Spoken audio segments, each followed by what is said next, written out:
So there's really no way for Tommy Richman to escape these types of allegations. I think as long as he's a hip hop adjacent artist, he's going to be called a culture vulture. He's going to have his authenticity in question, his art in question. There's really no way to defeat this. And I think as a hip hop culture, we're way too focused on who is white versus who is black. Therefore, who belongs in the culture. The focus needs to be on who is actually hip hop. Who actually knows hip hop history, who actually studied the craft, who actually tries to make good music.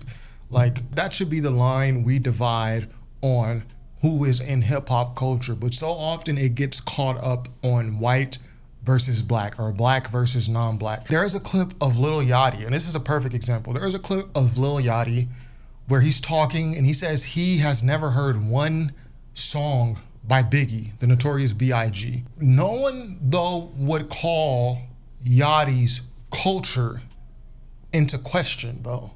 Why? Because he's black, he's from Atlanta. I would call his culture into question, though. How do you not know a song by Biggie? He said, I've never heard a single song by Biggie.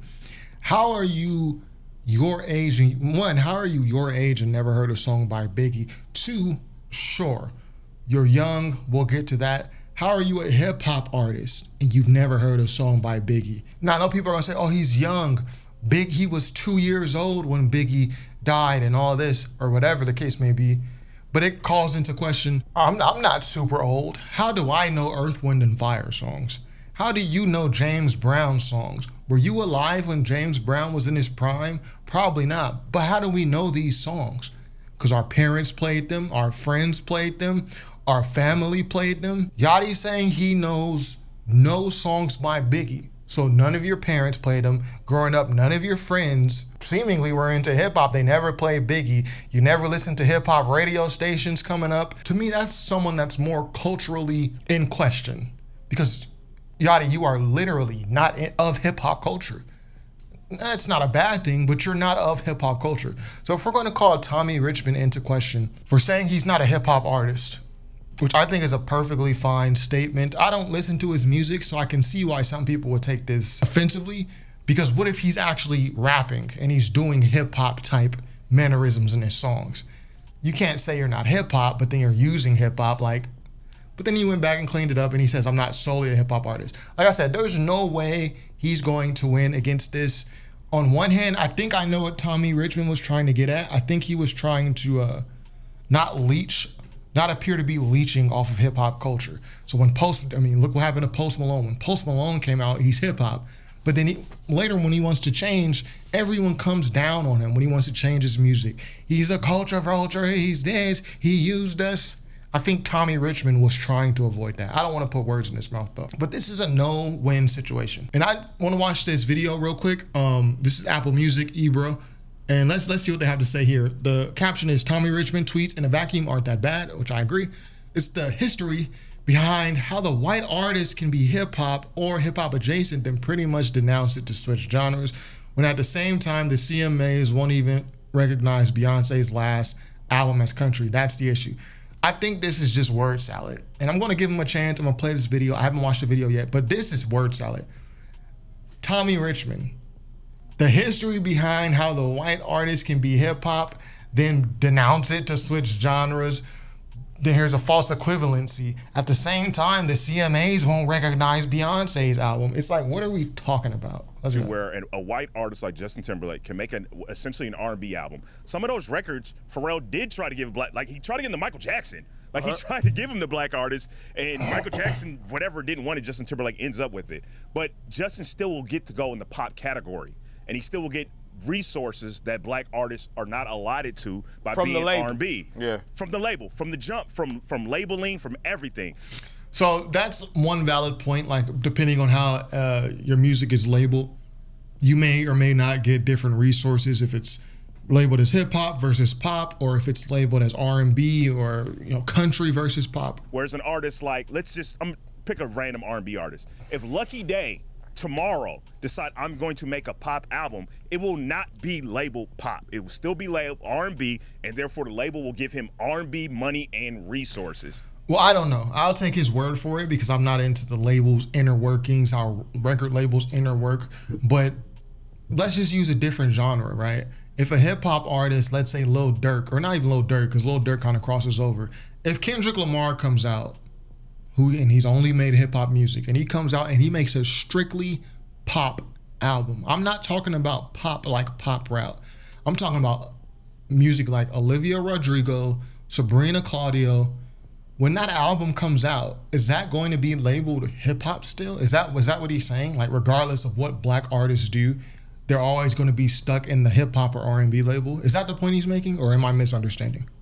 It becomes a systemic issue. So somebody like us can be like, hey, I have an issue with this artist being in a black space, and it doesn't matter because the bigger labels, distributors, and everything else. Wait, I got to hear that again.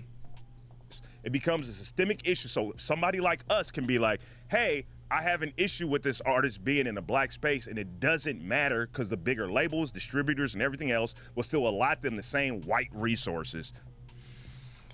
So is he saying I have an issue with an artist like Tommy Richman being in a black space, being hip hop, but he's still getting the benefits of being labeled pop? Is that what he's saying? Be mad at me if you want to. That's what happens.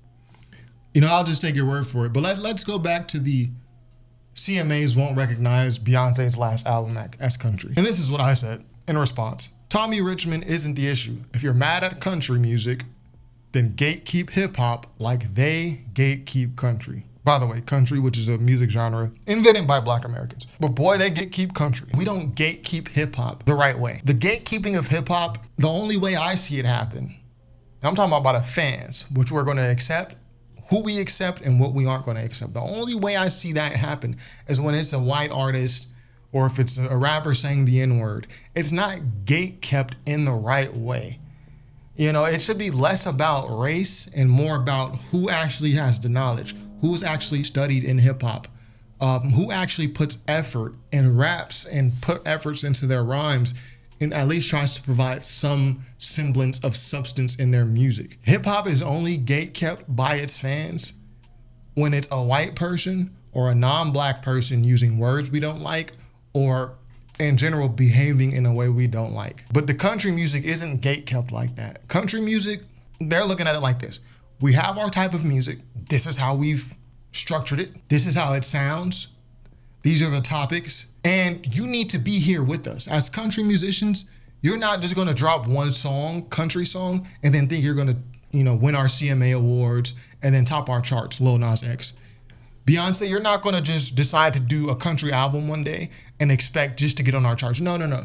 You need to put some groundwork in, and then we'll consider you. You need to be in this space, and then we'll consider you. It's a totally different gatekeeping. I don't even think it's racial because you look at the top song in the country. I still think as of this video, this is still the #1 song in the country, a bar song, Tipsy, by Shabuzi, who actually wrote on Beyonce's Cowboy Carter album, as you can see here. It's by a black man, and it's top of the charts. So my thing is, don't be mad at the individual artists like Tommy Richman, or don't be mad at country music for properly gatekeeping their genre to preserve it. Because notice, the country music still sounds like country music. You listen to country music 20 years ago and you listen to it now, there's a similar cloth that they're drawing from. They're not going to allow their genre to be diluted as much as we've allowed hip hop to be diluted. They gatekeep in one way. Hip hop is just way too gatekept on lines of race by its fans. And that's the example I brought up with Lil Yachty earlier. People will question Tommy Richman as if he's a culture vulture or he's saying the wrong, like it's such a small thing to get angry over. I'm not a hip hop artist, but I'm not solely like Tommy. If you're watching, you're never going to win this battle. It's constant back and forth. These people, they will always find something wrong with what you're doing, even if you're trying your best to follow their rules. Look at Post Malone. They slandered Post Malone. Did that do anything to Post Malone's career? No, he's one of the biggest artists in the world. But make your music, define it how you would like to define it. Don't try to play by these arbitrary rules. And some people say hip hop isn't gatekept. What I just described is an example of how it's gatekept, but it's not effective. It doesn't preserve the sound. It doesn't preserve the music. It's like on some racial, like, it's not gatekept correctly. And then, like I said earlier, you have guys like Lil Yachty who sneak through because they're black and they're from Atlanta, but he is not connected to hip hop culture by his own admission at all. You never heard one Biggie song, so that means your parents probably wasn't into hip hop, your friends wasn't, your family wasn't. You didn't have cookouts where somebody played One More Chance or somebody played The Warning, like. But he doesn't get questioned. It's hip hop is divided, like the gatekeepers. It's the fans gatekeep it in the wrong way, and I say don't get mad at a country for gatekeeping their stuff the way they do it. Yeah, you're not just gonna pop out and drop a country single to just think you're gonna top our charts. You're not just gonna pop out and drop a country album. You never show up to our award shows. You don't give our artists features. You're just not gonna pop out. Like, you're gonna do a little bit of groundwork. Then we'll usher you in. I'm not mad at that. Is it fair? Nah. But I'm not mad at it because I kind of wish in hip hop we were a little more sensical with how we gatekept. But anyways, that's all I got for today. Be sure to subscribe if you haven't already. Top5rapwebsite.com. Peace.